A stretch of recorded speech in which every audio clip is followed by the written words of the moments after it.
오늘 본문의 말씀은 우리가 지난달 위로의 말씀으로 한 달 동안 묵상했던 내용입니다.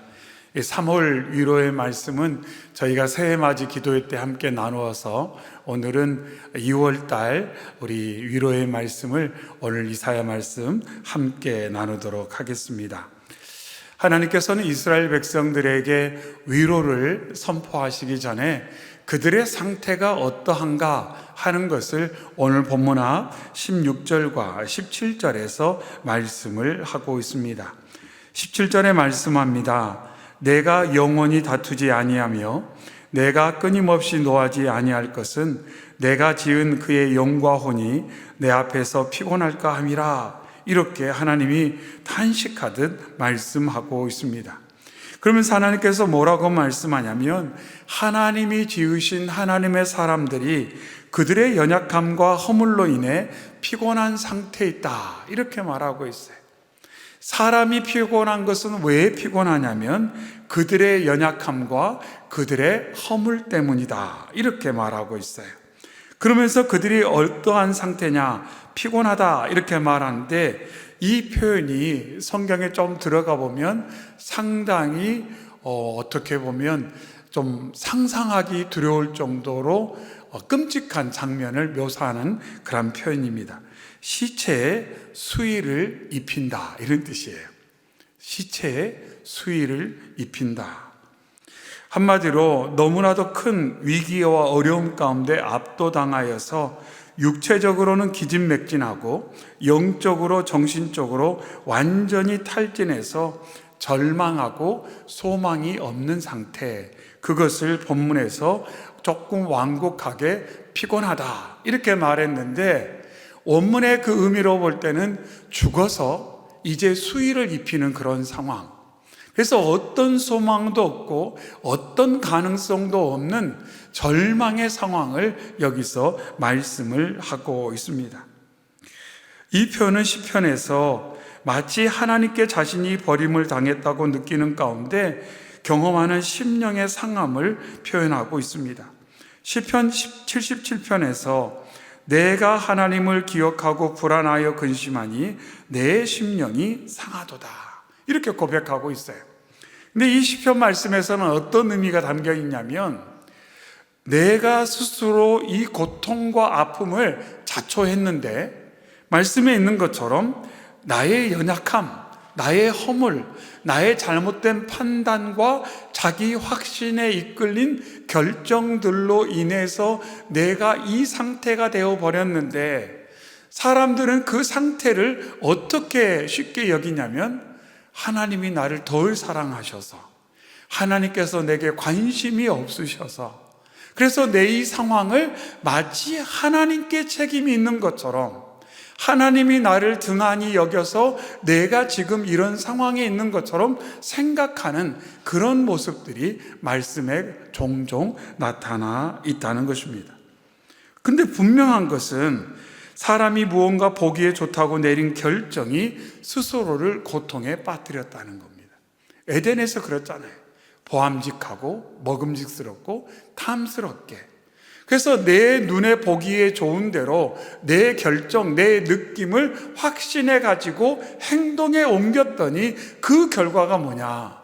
바로 말씀에 있는 것처럼 바로 피곤한 상태가 되어버렸다는 거죠. 아무것도 할 수 없는 탈진의 상태, 기진맥진의 상태, 절망의 상태가 되어버렸다는 겁니다. 내가 잘못해서 이렇게 됐어요. 나의 죄 때문에 이렇게 됐어요. 그런데 어느 순간 내가 이렇게 된 것이 마치 하나님께서 뭔가 하지 않으셔서 주변의 사람들이 누군가가 뭔가를 잘못해서 내가 이렇게 된 것처럼 자꾸 원망하거나 책임을 다른 쪽에서 생각하는 경향이 있다, 이렇게 말씀을 하고 있습니다. 그러면서 하나님께서는 17절 말씀에서 그의 탐심의 죄악으로 말미암아 내가 노하여 그를 쳤으며 또 내 얼굴을 가리고 노하였으나 그가 아직도 패역하여 자기 마음의 길로 걸어가도다, 이렇게 말씀하고 있습니다. 하나님께서 하나님의 사람들이 스스로 도저히 벗어날 수 없는 자신의 탐욕에 이끌려서 살아가고 있다, 이렇게 말하고 있어요. 탐욕에 이끌려서 살아가고 있다. 탐심에 이끌려서 살아가고 있다. 여기서 말한 탐욕, 탐심이라는 것은 부정한 방법으로 남의 물건을 가로채는 것을 말하고 있어요. 단순히 말하면 다른 사람의 재물을 탐하여 빼앗는 것을 의미한다고도 할 수 있지만, 조금 더 확대해서 보면 자신의 부정한 욕망을 채우기 위해서 하나님을 배제하고 우상을 숭배하거나 세상의 방법을 따르는 그 모든 것을 탐욕, 탐심이라고 말합니다. 내가 원하는 것, 갖고 싶은 것, 없어서 내가 마음이 힘든 것, 누군가는 있는데 나에게 없는 것, 그것을 갖고자 해서 그 갖고자 하는 마음 때문에 하나님께서 그것을 주시지 않는다면 내가 나의 방법으로, 세상의 방법으로, 또 세상의 어떤 대상이 내가 원하는 것을 이루어 주기만 한다면 나는 그것을 의지하고 그것을 따르겠다고 하는 모든 것, 그것을 바로 성경에서는 탐욕, 탐심이라고 말씀하고 있습니다. 분명 하나님께서는 십계명을 통해 남의 것을 탐하지 말라 명하셨습니다. 출애굽기 20장 17절에 내 이웃의 집을 탐내지 말라, 내 이웃의 아내나 그의 남종이나 그의 여종이나 그의 소나 그의 낙이나 무릇 내 이웃의 소유를 탐내지 말라, 이렇게 말씀하셔요. 탐내지 말아라, 탐내지 말아라. 아무리 그것이 보암직하고 그것이 좋게 보일지라도 너의 것이 아니다 하면 그것에 대한 마음 갖지 말아라, 이렇게 하나님 말씀하셨어요. 너의 것과 너의 것이 아닌 것을 구별할 수 있어야 된다. 그리고 너의 것에 대한 감사와 자족하는 마음이 하나님 주신 마음이다 계속해서 강조하지만 사람은 그렇게 생각하지 않는다는 거예요. 사람은 그렇게 생각하지 않아요. 그래서 바울 사도는 말합니다. 돈을 사랑함이 일만하게 뿌리가 되나니 이것을 탐내는 자들은 미혹을 받아 믿음에서 떠나 많은 근심으로 사기를 찔렀다, 이렇게 말합니다. 더 원해요. 그런데 결과적으로는 그 더 원함이 나를 찌르는 고통의 근거가 되었다는 거예요. 더 원하는데 원하면 원할수록 더 나를 찌르고 있다는 거예요. 더 고통을 당한다, 이렇게 바울 사도가 말하고 있습니다. 그러면서 골로새서에서는 탐심은 우상숭배다, 이렇게 선포를 하고 있습니다. 하지만 안타깝게도 우리가 탐심에 이끌려 살아가고 있다는 것을 부정할 수가 없습니다. 하나님께서 그것을 오늘 말씀 앞에서 지금 고발하듯 말씀하고 있어요. 하나님의 사람들마저도 탐심에서 벗어나지 못하고 고집스럽게 자기가 원하는 길을 걸어가고 있다는 겁니다.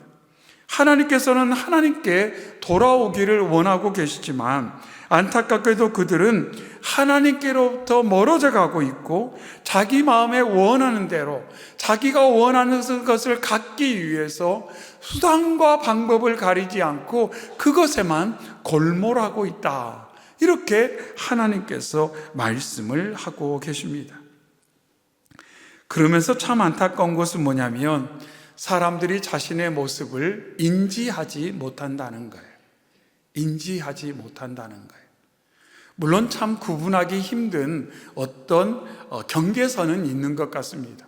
어디서부터 어디까지가 탐욕, 탐심이고 또 어디서부터 어디까지는 주님이 주신 열정 또한 애씀, 이런 어떤 긍정적으로 이해할 수 있는 영역인지 참 구분하기 어려운 부분도 있어요. 그러나 중요한 것은 하나님께로 가까이 나아가 하나님과 교제하면, 하나님의 그 도우심을 따라 우리가 살아가면 하나님의 그 진리의 빛이 우리를 비추고 우리의 마음 가운데 있는 이 마음이 하나님께로부터 온 마음인지 아니면 내가 스스로 제어할 수 없는 갖고자 하는 탐심, 탐욕에 근거한 마음인지를 우리는 볼 수가 있게 된다는 겁니다. 우리는 구분할 만한 능력이 없어요. 이 마음이 어디서 왔는지, 하나님 보시기에 어떤 마음인지 구분할 만한 능력이 우리에게는 없습니다. 거기에 더해서 구분할 능력이 없을 뿐만 아니라 그것이 탐심이라는 것, 탐욕이라는 것을 안다 할지라도 거기에서부터 벗어날 만한, 그것을 스스로 제어할 만한 능력이 우리에게는 없다는 것입니다. 에덴 동산에서 한번 그 경계를 벗어난 이후에는 우리가 이 땅에 살아가는 순간 우리는 어떤 가능성만을 가지고 살아가냐면 죄 지을 가능성만을 가지고 살아가고 있어요. 나 홀로 독립적으로는 죄를 해결할 수 없어요. 죄를 극복할 수 없어요. 죄를 이길 수 없어요. 그래서 바울 사도가 부활하신 예수님을 만나고 나서 고백한 게 뭐냐면, 하나님, 제가 잘못 생각했습니다. 마치 제가 죄의 경계를 알고 있는 것처럼, 죄를 해결할 수 있는 것처럼, 죄를 제어할 수 있는 것처럼, 죄의 유혹을 극복할 수 있는 것처럼, 제 스스로 힘으로 승리할 수 있는 것처럼 제가 교만했었습니다. 잘못 판단했었습니다. 그러면서 바울 사도가 그 이후로 언제나 주님 앞에 겸손히 엎드려서 십자가 은혜를 사모하고 성령님의 도우심을 구했어요. 성령님의 도우심을 구하며, 주님, 제 마음이 어떤 상태인지 주님, 그 하나님의 저울대 위에 재어보시고 저에게 좀 알려주십시오. 제가 판단하지 않겠습니다. 이건 좋은 마음이야, 이건 좋지 않은 마음이야. 제가 판단하는 것에 오류가 많이 있기 때문에, 연약함이 많이 있기 때문에 하나님의 그 저울 위에 제 마음을 달아서 저에게 좀 알려주십시오. 그리고 하나님께서 그것을 알려주셨을 때 제가 그것을 수용하고 그것을 따라 삶을 살아가되, 인지한다 할지라도 그것을 제가 바르게 대처할 만한 능력이 현저히 부족하기에 제가 늘 겸손하게 기도하며 십자가 붙들고 성령님 의지에 살겠습니다. 그것이 바울 사도의 고백이었습니다. 그런데 참 오늘 말씀 가운데 감사한 것은 이 연약한 상황 가운데 있는 하나님의 백성들, 이스라엘 백성들을 향해 하나님께서 오늘 본문 말씀을 통해 뭐라고 말씀하냐면, 먼저 18절 상반에 내가 그의 길을 보았다, 이렇게 말씀. 내가 그의 길을 보았다. 너희들이 지금 어떤 마음 품고 어떤 생각하고 무엇을 추구하며 살아가고 있는지, 어떤 길을 걸어가고 있는지 내가 다 보고 있다, 이렇게 말씀하세요. 이 말씀은 하나님께 어떤 것도 숨길 수 없다는 거예요. 조금 더 다르게 말하면 내가 나를 모르는 부분이 분명 존재하는데, 그러니까 세상에서도 그러잖아요. 내가 모르는 너가 모르는 나가 있고 내가 모르는 나도 있어요. 너와 내가 다 아는 나도 있고 나도 너도 모르는 내가 있다라는 거예요. 우리 안에는 내가 모르는 내가 있어요. 저 깊은 곳에 뭐가 있는지 잘 몰라요. 실제로 잘 몰라요. 근데 주님께서는 모든 것을 알고 계신다는 거예요.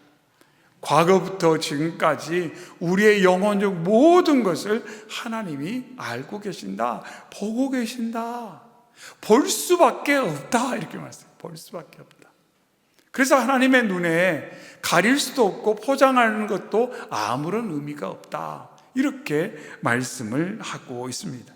그래서 우리는 이 말씀 앞에서 우리가 하나님께 얼마나 정직해야 되는지, 또 하나님께 나아가며 하나님, 제가 보지 못하는 저의 연약함을 하나님 보여주십시오. 보여주십시오. 그리고 제가 그것을 정직하게 인정하고 주님의 도움을 구하면서 계속해서 믿음의 길을 걸어갈 수 있도록 그때그때 정산을 해야 돼요. 그때그때 정산을 해야 돼요. 몰아서 정산하려고 하지 말고 그때그때 정산을 해야 된다는 겁니다. 그렇죠? 그것을 말씀하고 있어요. 근데 참 감사한 것은 하나님께서 다 보고 계시는데 하나님께서 오늘 뭐라고 말씀하냐면 그를 고쳐줄 것이다, 이렇게 말씀해요. 내가 그를 고쳐줄 것이다. 하나님께서 오늘 말씀을 통해 이스라엘 백성들에게 선지자를 통해 뭐라고 말씀하냐면, 내가 다 보고 있다, 너희를 징계하겠다, 이렇게 말씀하신 게 아니라 내가 너를 고쳐주겠다. 근데 이 말씀은 뭐냐면, 너 그 모습 내가 보는데 내가 안 해주면 누가 해주겠냐, 이 말씀이기도 해요. 내가 안 해주면 누가 너를 고쳐주겠냐. 내가 너를 그렇게 치료해 주지 않으면 너가 그 모습 그대로 살 것이고 영원한 고통을 당할 건데, 하나님의 긍휼과 자비가 오늘 말씀 안에 풍성히 담겨 있습니다. 여기서 고쳐준다는 것은 여호와 라파, 이런 말씀이에요. 내가 치료자다, 너의 치료자다. 그러니 너 어디 가도, 아까 우리 탐심에 대해서 나오는데, 너가 원하는 그것이 너를 치료해 줄 거라고 생각하느냐? 그러지 않아. 사마리아 수가성 여인이 이 사람 저 사람 만나니 그 사람이 나를 좀 치료해 주고 위로해 줄 거라고 생각했는데 아니라는 거예요. 우리의 깊은 곳을 온전히 알고 치료해 줄 분은 오직 여호와 한 분밖에 계시지 않은 줄로 믿습니다. 하나님께서 선포하시면서 내가 치료해 주겠다, 이렇게 말씀을 하고 계십니다. 값 없이 돈 없이 무상으로 치료해 주겠다, 이렇게 말씀하세요. 그러면서 하나님께서 하나님을 떠나 탐심의 길을 걸어가는 하나님의 백성들을 인도하겠다, 이렇게 말씀합니다. 18절 중반에 그를 인도하며 그러면서 하나님께서 폐역과 탐심의 길에 걸어가는 자들을 돌이키고 인도하시겠다, 이렇게 말씀합니다. 마치 광야길에서 구름기둥, 불기둥으로 그들과 함께 하시고 그들을 인도해 주시는 것처럼 내가 너희와 함께하고 내가 너희를 인도하겠다. 그래서 그 모든 과정 가운데 너희를 회복시켜주고 치료해 주겠다, 이렇게 말씀하고 있어요. 이 말씀 가운데 우리가 꼭 기억해야 할 것은 뭐냐면, 인생의 속도 그리 중요하지 않아요. 인생의 속도 중요하지 않아요. 가끔 우리는 아무래도 현대사회 분위기가 더 그래서 모르는지 모르지만 경쟁하고 속도를 중요시 여깁니다. 그런데 하나님의 입장에서 그렇지 않다는 거예요. 그렇지 않다는 거예요. 속도가 중요한 것은 아니에요. 속도가 중요한 것 아니에요. 언젠가 그랬죠. 아무리 빨리 가면 뭐예요? 엄원대로 가버리면.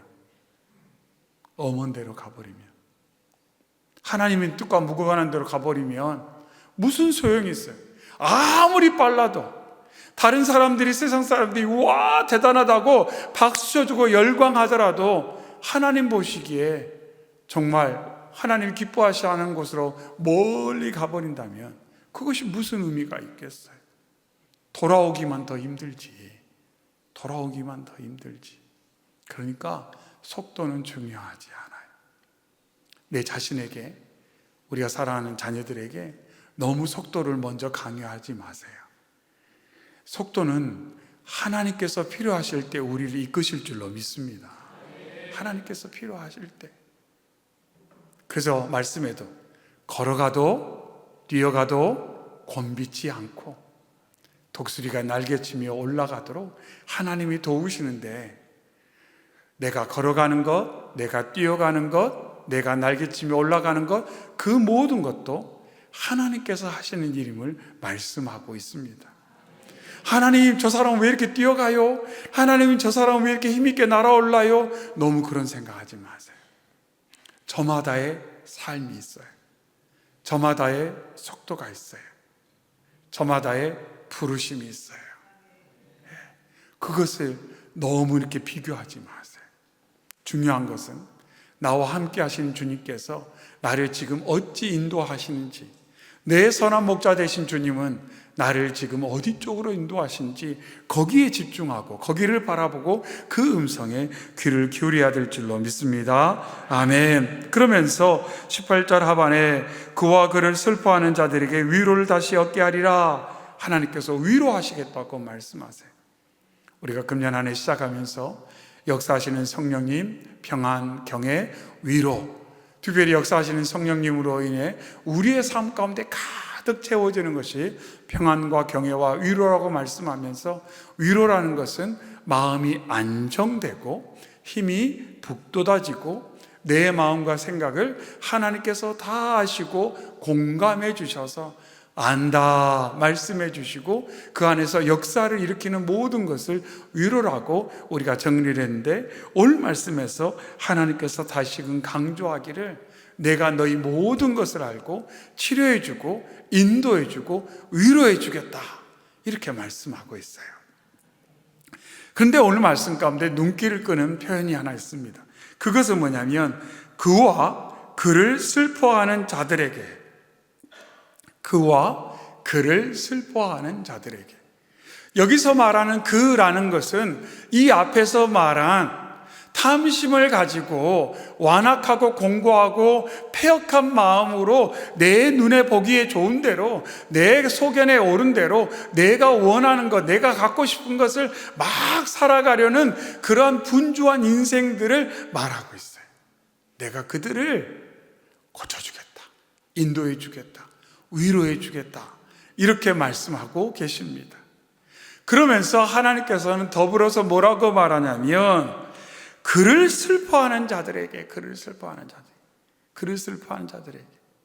이들은 누구냐면 가까이 있는 사람을 보니까 막 탐심을 쫓아서 살아가, 탐욕에 이끌려 살아가고 있어요.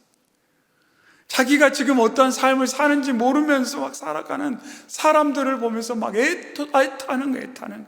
막 슬픔이 생기는 거예요. 근데 주님께서 뭐라고 말하냐면 예수님 알지 못하고 살아가는 그들을 보면서 슬퍼하는 자들을 내가 위로해 주겠다, 이렇게 말씀하고 있습니다. 그래서 예수님께서 팔복에 애통하는 자는 복이 있나니 그들이 위로를 받을 것이라고 예수님께서 더 거듭 강조를 해 주셨어요. 여러분, 세상 사람들 보면 슬프지 않습니까? 슬프지 않아요. 막 분주히 살아가요. 뭔가 열심으로 사는 것 같아요. 그런데 보면 너무너무 고통스러워요. 너무너무 안타까워요.